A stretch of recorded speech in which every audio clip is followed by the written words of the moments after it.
మన ప్రభువును రక్షకుడైనటువంటి యేసుక్రీస్తు నామానికే అనంత మహిమ ఘనత ప్రభావం కలుగును గాక. శాలేం స్వరం చూస్తున్న మీకు అందరికీ హృదయపూర్వకమైన ప్రేమ వందనాలు. 365 రోజులు దేవుని మహాకృపలో మనం నడిపించబడుతున్నాం. ఈ రోజుకి 364 రోజులు. అంటే ఇంతవరకు ఈ ఛానల్లో దేవుని వాక్యాన్ని మీరు వింటూ ఉన్నారు. అందులో బట్టి ప్రభువుని నేను ఎంతగానో స్తుతిస్తున్నాను. ఈ పరిచయ కొరకు మీరు ప్రార్థన చేశారు. మేము కూడా వింటున్న వారందరి కొరకే ప్రార్థన చేశాం. దేవుని మహాకృపటి బట్టి నేటి వరకు మనం సజీవులుగా ఉన్నాం. అందులో బట్టి ప్రభువుకే మహిమ ఘనత ప్రభావం కలుగునుగాక. అసలు కాలం ఎలాగైపోతుందంటే అప్పుడే సంవత్సరం ముగింపులోనికి మనం వచ్చేసాం. కాలం త్వరగా అతి వేగంగా వెళుతూ ఉంది. ఆ కాలానికి అనుగుణంగా మన జీవితాలు కూడా మలుచుకొని వీలున్నప్పుడల్లా దేవుని వాక్యం, ప్రతిదినం దేవుని వాక్యం వినగలిగినటువంటి ఈ ధన్యత భాగ్యం దేవుడు మనకు ఇచ్చాడు. మనం సజీవులుగా ఉన్నాం కాబట్టి ఆ భాగ్యం ఇచ్చాడు. అందులో బట్టి ప్రభుకే మహిమ కలుగునుగాక. రండి, దేవుడు ఈ చివరి సంవత్సరాంతపు కూడికల్లో దేవుని వాక్యాన్ని చదువుకుందాం. ద్వితోపదేశ కాండం ఈ సంవత్సరానికి చివరి వాంతపు వాక్యాన్ని మనం చదివితే ద్వితోపదేశ కాండం 8వ అధ్యాయము, దానికి ముందుగా 4వ అధ్యాయం చదివి ద్వితోపదేశ కాండం 4:4 చూద్దాం. ఫస్ట్ ద్వితోపదేశ కాండం 4:4 అక్కడ దేవుని వాక్యం శ్రేష్టమైనటువంటి మాట రాయబడినట్టుగా, మీ దేవుడిని యెహోవాను హత్తుకొని మీరందరూ నేటి వరకు నిలిచి ఉన్నారు. దేవుని నామానికే మహిమ కలుగునుగాక. ఆమేన్. ఈ వాక్యమును ప్రభువు మన వినికిడులో ఆశీర్వదించినట్లుగా భక్తులందరూ కొరకే, శ్రోతల కొరకే ప్రార్థన చేద్దాం. మహాగణుడైన తండ్రి, ప్రేమగల మా ప్రభువా, మీకు స్తోత్రాలు. శాలేం స్వరం చూడడానికి ఈ సంవత్సరం అంతా కూడా ఆయా స్థలాల్లో, సభలలో, కూడికల్లో, కుటుంబాలలో, సంఘాల మధ్య ఈ పరిచర్ను మీరు జరిగించారు. అయా తండ్రి, ఇంట ఉన్న కూడికల ద్వారా ఈ పరిచర్ను మీరు జరిగిస్తున్నారు. ప్రభువా, మీ కృపను బట్టి మరి మా జిల్లాలే కాదు ఇతర జిల్లాల్లో కూడా ఈ యొక్క వాక్యాన్ని ప్రకటించడానికి శాలేం స్వరం ద్వారా మీరు నడిపించారు. అనేకులు చూస్తున్నారు. వారందరి బట్టి మీకు కృతజ్ఞత చెల్లిస్తూ ఉన్నాం. లేఖనం చదువుకున్నాం ప్రభువా, నేటి వరకు మేము సజీవం ఉన్నామంటే కారణం ప్రతి దినం నీ వాక్యాన్ని హత్తుకోవడం ద్వారా. అట్టి భాగ్యమును శ్రోతలందరికీ, భక్తులందరికీ, రక్షించబడిన వారికి మీరు ఇచ్చిన ధన్యత కొరకే మీకు స్తోత్రాలు. ఎంతోమంది ప్రభు నమ్మని వారు కూడా ఈ కార్యక్రమాన్ని చూస్తూ ఉన్నారు. నూతన సంవత్సరం కొరకైనటువంటి సిద్ధపాటు ఎదురుచూపులో ఉన్నారు. ప్రభువా, మీరు నడిపించమని, రేపు రాత్రి సంపూర్ణంగా మీ సన్నిధిలో ఆరాధించడానికి, కూడుకోవడానికి, కృతజ్ఞతాస్తుతులు చెల్లించడానికి సిద్ధపడుతున్న వారందరూ బట్టి మీకు కృతజ్ఞతలు. ఈ రాత్రి వేళ ప్రభువా, ఈ వాక్యం మాతో మాట్లాడి సహాయం చేయమని, వింటున్న వారందరికీ దీవెనకరంగాను మలుచుమని రక్షకుడైన యేసుక్రీస్తు నామమును బట్టి ప్రార్థించి అడిగి వేడుకొనుచున్నాము తండ్రి. ఆమేన్.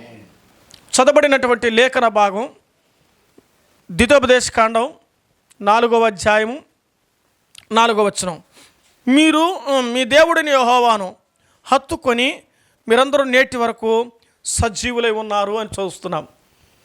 ఈ వాక్యం ఎవరి కొరకు రాయబడిందంటే, ఆనాడు ఇశ్రాయేలు ప్రజల కొరకు దేవుడు పంచకాండాలు మోషే రాస్తే మోషే ద్వారా చెప్పబడిన మాట. ఇశ్రాయేలు ప్రజలు ఏంటంట, నేటి వరకు మీరు ఎలాగున్నారు? మీరందరూ చెప్పండి, నేటి వరకు మీరందరూ. దానికి ముందుకు ఏం చెప్పంటే, నేను ఎలా అనుకుందాం, యేసయ్యా నేటి వరకు అనగా ఈ సంవత్సరం చివరి వరకు నన్ను నువ్వు నిలబెట్టి నువ్వు నడిపి నేటి వరకు నేను సజీవుడిగా ఉన్నాను. అందులో బట్టి నీ కృతజ్ఞతలు మనకు చెప్పాలి. ఆ రోజు ఇశ్రాయేలు ప్రజలకి ఈరోజు మనకు నిన్నటి దినం స్థానిక సంఘంలో ఉన్నటువంటి సోదరుని బట్టి ప్రభు సన్నిధికి మనము సాగనంపాం. పరలోకపు పిలుపు అందుకున్నది. ప్రభు పిలిస్తే మట్టికి మన్నుగా అప్పగించాం. నిన్నటి దినాన ఆలోచించడం ఆమె అనుకున్నదా? క్రిస్మస్ దినమును ఉండగలిగింది, మరుసటి దినం ప్రభు దాని సన్నిధికి పిలువబడగలిగింది. అసలు ఎవరు ఊహించారండి? ఎవరు ఊహించారు? ఈరోజు మనం ఇంకా నేను ఉన్నానంటే, నేను కూడా ఉన్నానంటే, నేను కూడా బ్రతికి ఉన్నానంటే కేవలం కేవలం కేవలం యేసు కృపే. మనం సజీవులుగా ఉన్నామనడానికి కారణము ఇశ్రాయేలు ప్రజల గురించి మోషే రాశాడు. మీ దేవుడిని యెహోవాని మీరేం చేశారు? హత్తుకున్నారని రాయబడింది. ఏమయ్యారట? మనం నేటి వరకు సజీవులుగా ఉంటున్నామంటే దేవుని హత్తుకోవాలి. విశ్వాసులారా, వాక్యం ఉంటున్న ఎవరైనా సరే, భగవంతుని దగ్గరికి వెళ్ళినవారు ఎవరైనా సరే ఎట్లుంటారు? సజీవులుగా ఉంటారు. వారు 40 సంవత్సరాలు దేవుడు వారిని ఏం చేశారంటే కనాను దేశానికి నడిపించడానికి ఏ రోగుల వాళ్ళ మీదకి రానివ్వకుండా దేవుడు కాపాడుతూ వచ్చాడు. ఏ తెగులు రానివ్వకుండా వారిని కాపాడుతూ వచ్చాడు. వాళ్ళు దేవుని హత్తుకొని వెంబడించినంత కాలం దేవుడు వారిని కాపాడుతూనే వచ్చాడు. వారు నేటి వరకు సజీవులుగా ఉంటమని మాట మనం చూస్తున్నాం కదండి. మీ దేవుడు యెహోవాను హత్తుకొని మీరందరూ నేటి వరకు. ఈ వాక్యం ఈరోజు అమ్మ ఈ సంవత్సరం వరకే కాదు మన జీవితం. మన ముందు ఇంకా ఏముంది? కొన్ని సంవత్సరాలు ఉన్నాయి. మనకంటూ ఒక కుటుంబం ఉంది, మనకంటూ మనకు బిడ్డలు ఉన్నారు, మనకంటూ సంసార జీవిత దాంపత్యాలు మనకు ఉన్నాయి, మనకంటూ సంఘం ఉంది, మనకంటూ దేవుడు ఉంది. మన ముందు ఎంతో పరిచర్య ఉన్నది. చాలు ప్రభు ఈ సంవత్సరం కన్నా ఎవరంటారండి? ఎవరైనా ఏమన్నా ఎవరన్నారు? ఇంకో సంవత్సరం కొరకు ఏం చేస్తున్నావా? ఎదురు చూస్తా. 24 ఏమంటారు? Good bye. 25కి వెల్కమ్. ఎప్పుడప్పుడు రెడీగా. ఇప్పుడే ఈరోజు కూడా సార్ మీరు కనిపించరు, అడ్వాన్స్ ఏందట ముందుగానే చెప్తున్నారు, advance happy new year, advance happy new year. అబ్బో సంవత్సరాలేమో ఏమండి మారుతున్నాయి, కానీ ఎవరు మారాలి? మనుషులు మారాలి. అందరికి ఓత పదం ఇది. నీ మనసు మారాలి. ఇలాగన్నా మారాలి. మీ బ్రతుకులు మారాలి. మన బ్రతుకులు మారితేనే భగవంతుని దగ్గర బాగుంటాం. మన బ్రతుకులు మారలేదా మన భగవంతుడితో ఉన్నా కూడా ఉన్నట్టే. ఏమండి తిన్నావా నిన్నటే?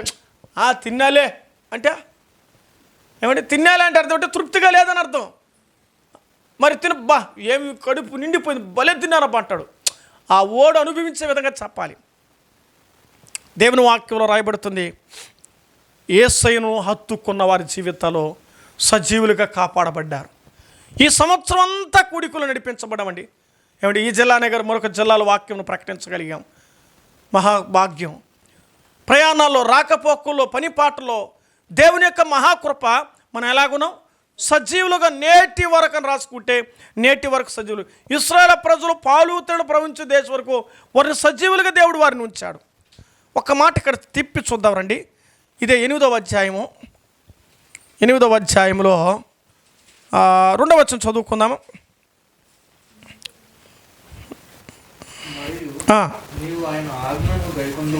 మరియు నువ్వు ఆయన ఆజ్ఞను గైకొందువో లేదో నిన్ను శోధించి నీ హృదయంలో నుండి తెలుసుకున్నట్టుకు నిన్ను అణచుటకు నిమిత్తము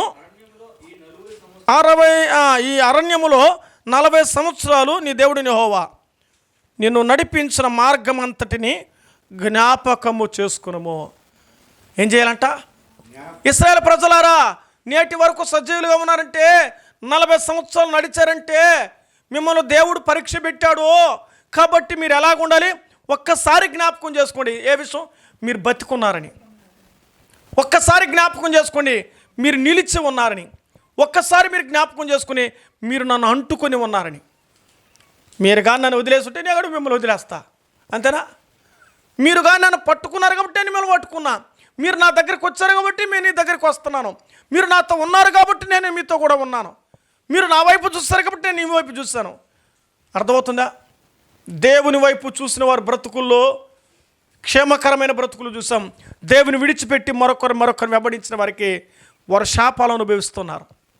బైబిల్ అంటుంది, యెహోవాను విడిచి వేరొకరిని అనుసరించు వారికి శ్రమలు విస్తరించని కీర్తన 16:4 చదువుతాం. కాబట్టి మనము బ్రతికి ఉన్నంత వరకు ఇశ్రాయేలు ప్రజలు ఎలాగైతే సజీవులకు కనాను చేరారో ఈరోజు నువ్వు నేనేం చేయాలి? అమ్మా, యేసు ప్రభు వారు బ్రతుకున్న మరి మనం బ్రతుకున్నంత వరకు యేసు ప్రభు వారిని ఏం చేయాలి? ఏం చేయాలంటే మనం ఆయన హత్తుకొని జీవించాలి. ఎంతవరకు? ప్రభు రాకడా మన పోకడా అంతవరకు ప్రభుని ఏం చేయాలి? మనం హత్తుకునే ఉండాలి, వెంబడిస్తూనే ఉండాలి, అనుసరిస్తూనే ఉండాలి, వెలుతూనే ఉండాలి. ఈరోజు చూడండి, ఎప్పుడు వెళ్తున్నాం మనం? ఆలోచిస్తున్నారా? ప్రతి దినం వెళ్తే ఏమవుతావు? నువ్వు సజీవుడిగా ఉంటావు, నువ్వు క్షేమం కలిగిన వారు ఉంటావు. కొన్ని కార్యక్రమాలు చూస్తున్నాం, చనిపోతే కూడా నలుగురు కూడా లేకుండా పోతున్నారు దినాల్లో. ఎవరు లేరండి? నలుగురు లేరు. కొన్ని సందర్భాల్లో సంఘమే వారిని ఆదరిస్తూ ఉంది. ఆలోచన చేయాలి. ఈ రోజులో నీకు ఎంతోమంది నీకు ఉండొచ్చు, నీ దగ్గర ఎంతో తిని ఉండొచ్చు, కానీ ముగింపు రోజు ఆ చివరి యాత్ర రథం చూస్తారు. లోకం చెప్పినట్టుగా పరలోకపు పిలుపులో పిలిపినప్పుడు నీతో కూడా ఎంతమంది రాగలిగారు? అంతమంది రాగలిగితే ఎంత ప్రేమను సంపాదించాలి. అది దేవుని బట్టి జరిగించే కార్యం. ఈ రాత్రి వేళ మనం చదువుకున్నటువంటి వాక్యం, నేటి వరకు వారు సజీవులు ఉండడానికి కొరకై దేవుడు వారిని నడిపిస్తున్నాడు. అందుకే నడిపిస్తాడు నా దేవుడు. ఈ సంవత్సరం అంతా దేవుడు మన జీవితంలో ఎంత భాగ్యం, ఎంత ధన్యత, ఎంత పరిస్థితులు చూస్తున్నాం. సజీవులుగా ఉంచాడు దేవుడు. నేటి వరకు సజీవులుగా ఇశ్రాయేలు ప్రజలు ఉంచాడు చూస్తున్నాం. అది జ్ఞాపకం చేసుకో. నేను ఎట్ట నడిపించానో, నేను ఎట్ట నిలబెట్టానో, నువ్వు పడకుండా నువ్వు నిలబడి ఉండేటట్టుగా నేను నడిపించనే. ఈరోజు అది జ్ఞాపకం. ఈ సంవత్సరం అంతా తిరగేసుకుంటే నీ ప్రభు నీ పట్ల ఎన్ని ఉపకారాలు, ఎన్ని మేలు. సంవత్సరాంతరపు చివరి కూడికలో నువ్వు ఆలోచించవలసిన విషయం, యేసయ్యా నన్ను కాదయ్యా, నా కుటుంబాన్ని, నా సంఘాన్ని, నా ఉద్యోగాలను, నా వ్యాపారాలను, నా పనిపాటల్లో నువ్వెంతగా కాపాడావు. అది జ్ఞాపకం చేసుకుంటే ఆరాధించక, అది జ్ఞాపకం చేసుకుంటే స్తుతించక ఉండగలమా? ఆయన చేసిన మేలుకు, ఆయన చేసిన ఉపకారాలకు ఏమి చెల్లించగలం ఆయనకి? దేవుడి కొరకే మనం ఏం చేయాలండి? దేవుని కొరకే మనం ఏం చేయాలి? ఎదురు చూడాలి. ఆయన కార్యక్రమం కొరకై మనము ఎదురు చూసేవారిగా ఉండాలని చూస్తూ ఉన్నాం. దేవుని వాక్కులో మరొక మాటను బైబిల్ గ్రంథంలో ఆలోచన చేద్దామండి. అపోస్తుల కార్యముల గ్రంథం 26వ అధ్యాయం 22వ వచనం చూద్దామా? అపోస్తుల కార్యముల గ్రంథం 26, 22. అపోస్తుడైన పౌలు గారు ఒక విషయాన్ని నొక్కానించి చెబుతున్నటువంటి విషయం. నేను దేవుని వలన సహాయమును పొంది నేటి వరకు నిలిచి ఉంటుంది. రైట్. ఈరోజు మన అంశం నేటి వరకు నిలిచి ఉన్నాం. ఎంతవరకు? నేటి అంటే ఈ రోజు వరకు అని అర్థం రాసుకోవాలి. ఇప్పటి వరకు, ఈ క్షణము వరకు, నేటి వరకు నేను నిలిచి ఉంటిని. కారణం ఏం చేశాడు? ఎట్లా ఉన్నాము అంటే ఆ వచనంలో రాయబడిన మాట, మనం చదువుకున్నటువంటి లేఖన భాగం 26, 22 రాయబడిన విషయం, నేను దేవుని సహాయం వలన పొంది. ఏందట? నేను దేవుని వలనైనటువంటి సహాయం పొంది. గుర్తుపెట్టుకునే మాట. ఒకటి, నిలిచి ఉన్నావు. కారణం ఏమిటి? దేవుని ఆ వాక్యంలో దేవుని హత్తుకున్నాం కాబట్టి. రెండవది, మనం నిలిచి ఉన్నామంటే, నేటి వరకు మనం ఉన్నామంటే అది దేవుని యొక్క సహాయం. ఎవరు సహాయం చేశారండి? నీ కష్టంలో, బాధలు, వేదనలో, రోగంలో దేవుడే నీకు సహాయం చేశాడు. ఏ రూపంలో ఒక రూపంలో. దేవుడు డైరెక్ట్గా నీకు సహాయం చేయడు. ఆపత్కాలములో నమ్ముకొనదగినటువంటి సహాయకుడు ఆయన. నీకు సహాయం చేసిన ఎవరు కొంటావు? డైరెక్ట్గా దేవుడు రాలా. డాక్టర్ రూపంలోనో, వ్యక్తుల రూపంలోనో, ఆర్థికంగానో, మాట రూపంలోనో, సాయం రూపంలోనో, చేతల రూపంలోనో, ఆ రోజుకి ఇశ్రాయేల్ ప్రజలకు భోజనం ఆ పూటకు ఎవరు పెట్టారు? దేవుడు పెట్టాడు కదా. నీళ్ళు ఎవరు ఇచ్చారు? దేవుడు ఇచ్చాడు. అసలు వాళ్ళ జీవితాల భద్రతకు కారణం ఎవరైనాడు? అందుకే మన ఆలోచన, దేవుడు మనకు చేసిన సహాయాలు గుర్తుపెట్టుకోవాలి. దేవుడు మనకు చేసినటువంటి సహాయాలు ఏంటి? ఒకసారి బైబిల్ గ్రంథం నేను ఆలోచిస్తున్నాను ఈ సాయంత్రపు వేళలో. ప్రభువా, నువ్వు మా పట్ల ఈ సంవత్సరంలో నువ్వేం సహాయం చేసావు అని నేను ఆలోచిస్తూ, దేవా ఆ మాటను పదిలిపరచు నేను ఆలోచిస్తూ ఉంటే, అసలు బైబిల్ గ్రంథంలో ఒక శ్రేష్టమైన మాటను ప్రారంభంలో చూస్తాం. దేవుడు మన పట్ల చేసినటువంటి సహాయం ఏంటంటే, కొందరు జీవితాలు కాదు, అందరి జీవితాలు సాధ్యమైనందుకు చేశాడు. బైబిల్ గ్రంథంలో ఆ మాట మనం చదవచ్చు. ఆదికాండం 2వ అధ్యాయం 20వ వచనం చూడండి. బైబిల్లో దేవుడు చేసే సహాయాలు ఏంటి?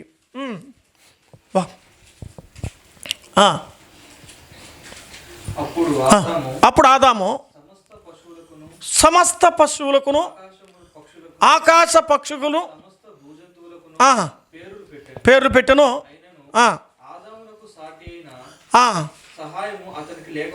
ఆదాముకి ఏమి లేదంట? సాటి అయిన సహాయం. అది కరెక్ట్ మాట.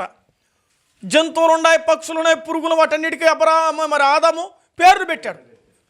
అందరికీ పేర్లు పెట్టాడు. కానీ ఏమేమైనా మాట్లాడుతున్నాయి? ఆయనతో మాట్లాడ్డాను. ఈయన మాట్లాడుతున్నాడా? ఆదాము మాట్లాడుతున్నాడు. ఇక్కడ తల ఎత్తినాలి ఇప్పుడు. మరి ఈయనేమో వాళ్ళు మాట్లాడలేదు. ఇప్పుడు ఎవరు కావాలి అతనికి? సాటి. తోటి సహాయం వేరు, సాటి సహాయం వేరు. తోటి సహాయం అంటే కూడా పోయినప్పుడు, సాటి సహాయం అంటే ఎప్పుడూ ఉండడం. అక్కడ రాబెడుతుంది మన 18వ వచనం చూడండి. ఆయన అక్కడ 18వ వచనం చూడు, 2:18 ఆదికాండం.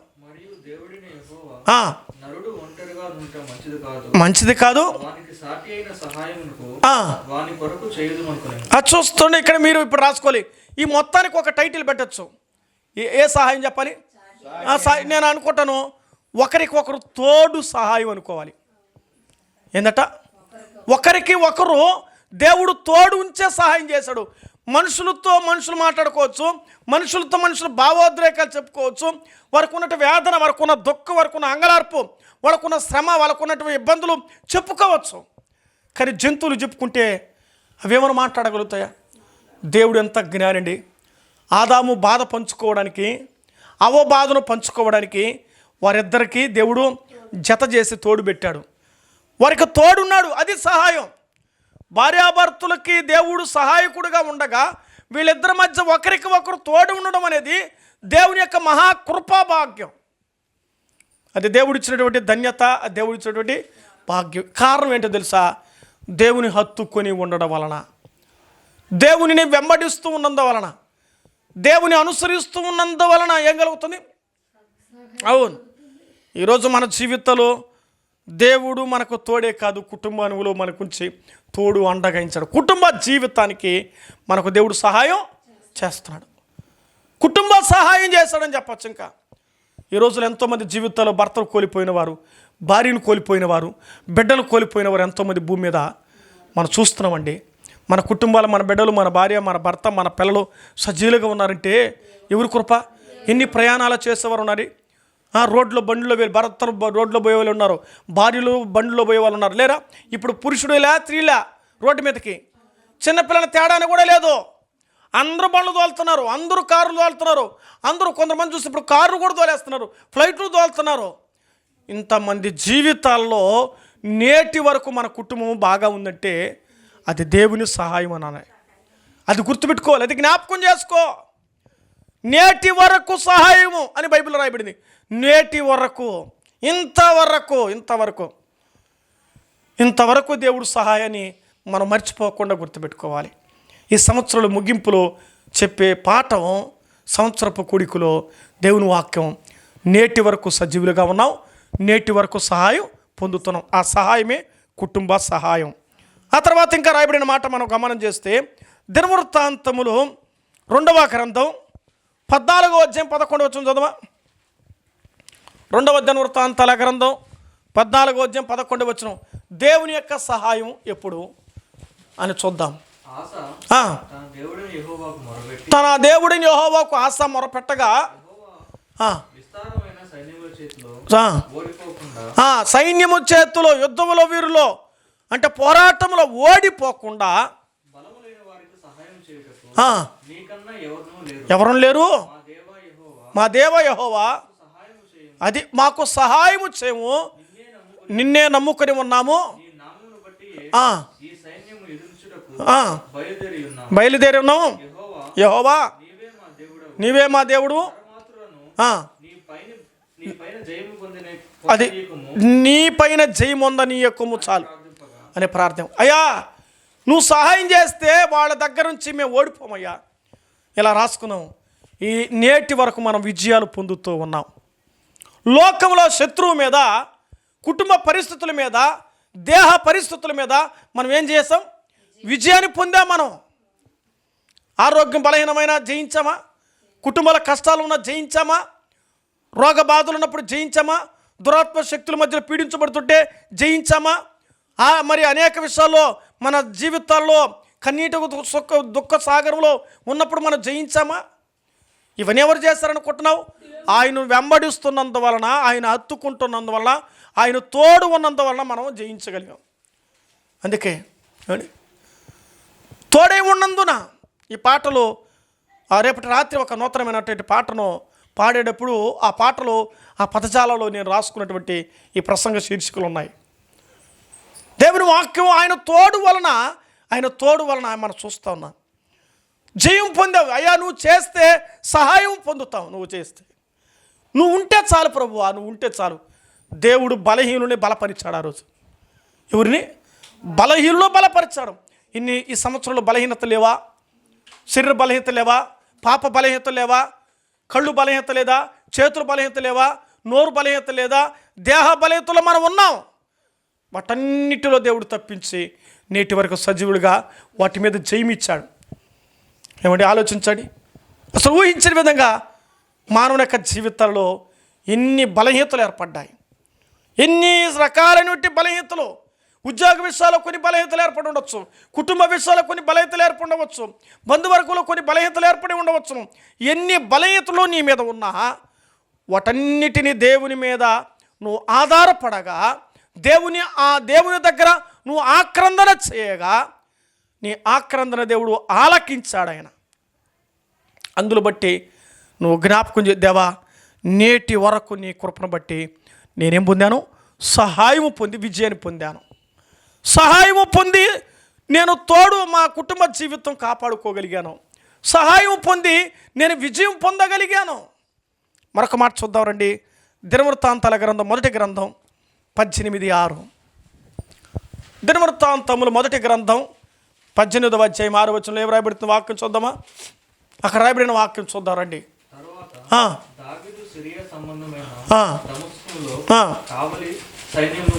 ఉంచెను సైనికులైరి ఈ ప్రకారం దావీదు పోయిన చోట్లకల్లా అది యెహోవా సహాయము చేయుచు వచ్చెను. ఈ మాట అండర్లైన్ చేసుకోవాలి. ఏం చేస్తా వచ్చాడట? అది పోయిన చోట్లకల్లా. అబ్బా, ఆ పదం ఎంత అమూల్యమైన పదం దేవుడు రాయించాడు. ఎవరి పట్ల? దావీదు పట్ల. దావీదు ఎవరు నమ్ముకున్నాడు? యెహోవాను నమ్ముకున్నాడు, యేసుక్రీస్తు నమ్ముకున్నాడు. ఈరోజు ఇంతకాలం ఎవరు నమ్మాను? నువ్వు యేసుక్రీస్తు నమ్మావు కాబట్టి, యెహోవాను నమ్మావు కాబట్టి, ఆయన ఆరాధికుడుగా నువ్వు ఆరాధిస్తున్నందువలన నువ్వు పోయిన చోట్లకల్లా నీకు అంటే నువ్వు వెళుతున్న ప్రయాణాల దేవుడు సాయం చేశాడు. అది నువ్వు వెళుతున్న ప్రయాణాలు ఏమిటి? మనం వెళుతున్న ప్రయాణాలు నమ్మదగినవి కావా? అసలు కావవి. నమ్మదగని లోకంలో మనం ఏమి చూస్తున్నాం? నమ్మకమైన దేవుణ్ణి కలిగి నమ్ముకొని ఆరాధన చేస్తున్నాం. ఎందుకు తెలుసా? నా దేవుడు కాపాడతాడు, నా దేవుడు నన్ను రక్షిస్తాడు, నా దేవుడు నన్ను పోషిస్తాడు, నా దేవుడు నన్ను విడిపిస్తాడు, నా దేవుడు నన్ను తప్పిస్తాడు, నా దేవుడు నన్ను నిలబెడతాడు, నా దేవుని ద్వారా నేను బాగుండగలను. మొత్తానికి ఆ బలం ఆయన మీద మనం ఆధారపడుతున్నాం. నేటి వరకు మనము నిలిచి ఉన్నాం. నేటి వరకు సహాయాన్ని పొందుతూ ఉన్నాం. ఆ సహాయంలో మనం చూస్తూ ఉన్నాం. హెబ్రీ పత్రిక మరొక మాట చూద్దారండి. హెబ్రీ పత్రిక 2వ అధ్యాయం 18వ వచనం చదువుకుందాం. హెబ్రీ 2:18. హెబ్రీలకు రాసిన పత్రిక 2వ అధ్యాయం 18వ వచనం. తాను శోధింపబడి శ్రమ పొందిన కనుక శోధింపబడు వారికి ఎట్టున్నాడట? శోధింపబడు వారికి ఆయన సహాయకుడుగా ఉన్నాడు. అది అనేకమైన శోధనలు నీ కుటుంబాల్లో వచ్చాయి, అనేకమైన శోధనలు సంఘాల మధ్యలో వచ్చాయి, అనేకమైన శోధనలు సమాజం మీద వచ్చాయి, అనేక శోధనలు మరి ఉద్యోగాల మధ్యలో వచ్చాయి, వ్యాపారాల్లో వచ్చాయి. కొన్ని సందర్భాల్లో నీ జీవితంలో అనేకమైనటువంటి అటువంటి ప్రయాణాల గుండా నువ్వు పోయావు. శోధింపబడిన వారికి ఏం చేస్తా వచ్చాడైనా? సహాయం చేస్తా వచ్చాడు. ఈ మాటను అలాగే పట్టుకొని 118వ కీర్తన 13వ చరణం చూద్దాం. 118:13 కీర్తనలు 118:13. నేను పడునట్లు నువ్వు ఆయన ఏం చేశాడంట? ఆయన తోశాడు. తర్వాత గమనిస్తున్నారా? ఇశ్రాయేలు ప్రజలను పరీక్షించాడు. అప్పుడప్పుడు నిన్ను కూడా లోకలు పడేస్తే నీ సంగతి ఏంటి? ఆ పడిపోయిన బ్రతుకు నేను అలాగే ఉన్నావా? ఏమని చివరి దినాలకన్నా మారుతావా? ఇంతవరకు ఎలా పడిపోయినావు? నువ్వు పడిపోయిన స్థితిలో ఉన్నావేమో, పాడైపోయిన స్థితిలో ఉన్నావేమో. ఇంకానేమోవాలి, మేలుకో. పడిపోయినట్టుగా ఉండొద్దు. అక్కడ రాయబడిన మాటవి, ఆయన త్రోసారు, మీరు పడ్డారు, కానీ తిరిగి ఎవరు చేయాల? దేవుడు సాయి. ఎందుకు దేవుడు దోస్తాడు తెలుసా? నువ్వు సరి లేనప్పుడు దేవుడు తోస్తాడు. ఇశ్రాయేలు ప్రజలు ఈ మధ్యలో వాళ్ళ ప్రయాణం 40 సంవత్సరాల మధ్యలో ఏం చేయాలంటే పాముల చేత కరిపించుకున్నారు. వాళ్ళు కరిపించుకున్నారు లేదా, అంత కుప్పలుగా పడిపోయినారడా. అప్పుడు ఏం చేస్తారు, ఇత్తడి స్తంభం సర్పం ఒకటి చేసి కొండ మీద పెట్టగా తలెత్తి పైన చూసిన వాళ్ళందరూ కూడా ఏమయ్యారు, చూసిన వారందరూ బ్రతికారు. అంటే అర్థం అంటే నువ్వు ఆయన చూడలేదు కాబట్టి కరుచుకుంటున్నాయి. అప్పుడప్పుడు దేవునికి దూరం అవుతాం, అప్పుడప్పుడు మందిరాలు ఆగిపోతాం, అప్పుడప్పుడు ప్రార్థనకు రాం, ఇష్టం ఉంటే వస్తాం, కష్టం ఉంటే నిలిచిపోతాం. అప్పుడు గాయాలు తగిలినప్పుడు నా వైపు చూడంటాడు ఆయన. ఇశ్రాయేలు ప్రజలు అప్పుడప్పుడు కాటేశాడు దేవుడు. దేవుడు తెలియదా? దేవుడికి తెలియదండి. వాళ్ళు చనిపోతున్నారు సంగతి దేవునికి తెలియదా? అప్పుడు మోసే ప్రార్థన చేయలేదా? దేవుడు అద్భుతమైన కార్యం చేయించలేదా? దేవునికి వ్యతిరేకమైన పని చేస్తారు కాబట్టి కాల్చాడు ఆయన్ని. ఏం పని చేశారు వాళ్ళు ఇష్టం వచ్చేట్టుగా మోసే మహిమలో 40 రోజులు ఉంటే కొద్దికి వీళ్ళు ఇష్టానికి వచ్చేట్టు చేయనారు. వీళ్ళు కొండ దిగక మునిపే వీళ్ళు కార్యాలు చూస్తే కొద్దికి కడుపు కాలిపోయింది. సేవకుడు తట్టుకోలే, కొండెక్కేస్తాడు. ఇంకా ఏం చేయాలో అర్థం కాక దేవుని నమ్ముకొని దేవుని ఆరాధిస్తూ దేవుని వెంబడించకుండా నీ ఇష్టం వచ్చిన బ్రతుకు నువ్వు బ్రతుకుతూ ఉంటే నీకెట్ట దేవుడు తోడుగా ఉంటాడు? నీ కుటుంబాన్ని, నీ బిడ్డలకి ఎట్ట తోడుగా ఉంటాడు? నీ భార్యకి ఎట్ట తోడుగా ఉంటాడు? నీ భర్తకి ఎట్ట తోడుగా ఉంటాడు? నీ కుటుంబ సంసార జీవితం ఎట్ట సుఖవంతంగా ఉంటుంది? నరకం అవ్వడానికి కారణం ఏంటి తెలిసినా, నువ్వు సరిగ్గా బ్రతకడం లేదని అర్థం. మన చూపులు, మన మాటలు, మన బ్రతుకులు సరిగ్గా లేనప్పుడు ఇశ్రాయేలు ప్రజలు పడిన గతి కొన్ని సందర్భాలు మనం కూడా అనుభవిస్తూ వచ్చాం. అప్పుడు పశ్చాత్తాపడి ప్రభు వైపు చూస్తారు వాళ్ళు. దేవుడు కరుణాసంపుడు కాబట్టి క్షమించడానికి సిద్ధ మనసు కలిగిన వాడయ్యాడు ఆయన. వారి తప్పులు తాము ఒప్పుకొని తిరిగి దేవుని వైపు చూశారు. వారు సజీవులుగా బ్రతికించబడ్డారు. నేటి వరకు మనం సజీవులుగా ఉన్నామంటే ఎవరి కృప? అది దేవుని కృప. అందును బట్టి ప్రభువును స్తుతించి గణపరచాలి. 37వ కీర్తన 39వ చరణం చూద్దాం రండి. 37 అక్కడే 39. 37వ కీర్తన 39వ చరణం. ఆధారము వారికి ఆశ్రయదుర్గం. యెహోవా వారికి సహాయకుడై, అది యెహోవా వారికి సహాయకుడై వారిని రక్షించును. ఈరోజు రక్షించబడ్డాం కాబట్టి నేటి వరకు మనం ఎలాగున్నాం? సజీవులుగా ఉన్నాం. సరిలేని బ్రతుకులను ఆయన ఏం చేశాడు? సరిచేశాడు కదా. సరిలేని బ్రతుకులు దేవుడు ఇచ్చాడు. మారాన్ని సరిగ్గా చేసిన దేవుడు, ఎర్ర సముద్రాన్ని పాయలు చేసిన దేవుడు, నేను ఆ బ్రతుకు జీవితాన్ని ఏం చేశాడు? యేసయ్య సరిచేశాడు, నిన్ను రక్షించాడు. ఆయన నిన్ను రక్షించడానికి కొరకే ప్రభు రక్షకుడుగా దిగి వచ్చాడు. పాపం ఎరుగును ఆయన మన అందరి పాప శిక్షను ఆయన భరించాడు. కొట్టబడ్డాడు, గాయపరచబడ్డాడు, అవమానించబడ్డాడు, ఉమివేయించుకున్నాడు, పిడిగుద్దులు గుద్దబడ్డాడు, నరక యాత్ర ప్రభు అనుభవించాడు. ఎవరి పాపాల కోసం? మనందరి పాప శిక్ష ఆయన భరించబడి తల మొదలుకొని పాదాలు కూడా రక్తమయంగా మార్చబడ్డాడు.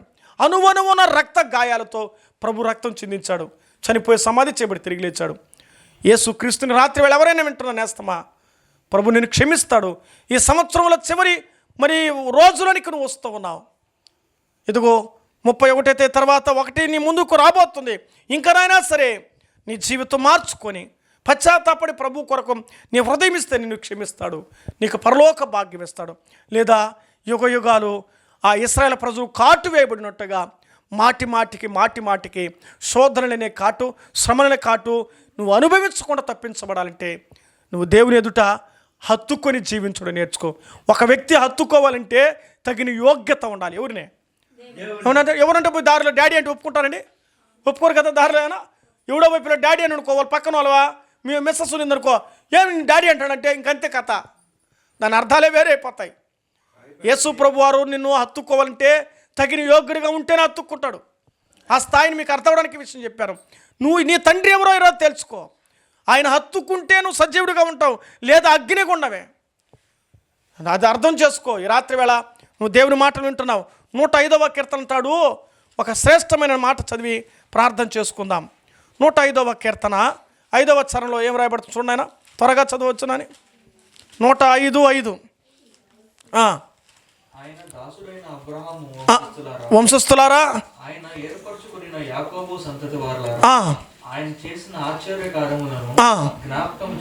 చూడండి ఆయన చేసిన ఆశ్చర్యకార్యాలు ఏం చేయాలి? జ్ఞాపకం చేసుకో. ఈ చివరి రోజు ఈ వాక్యానికి నువ్వు ఇప్పుడైనా ఏం చేయాలి? జ్ఞాపకం చేసుకో. నీ బ్రతుకుని జ్ఞాపకం చేసుకో, నీ దేవుని జ్ఞాపకం చేసుకో, నీ జీవితం ఒక్కసారి జ్ఞాపకం చేసుకో. ఈ సంవత్సరం అంతా ఎట్ట జీవించావు? రాబోయే సంవత్సరాలను శుద్ధీకరణ చేయబడి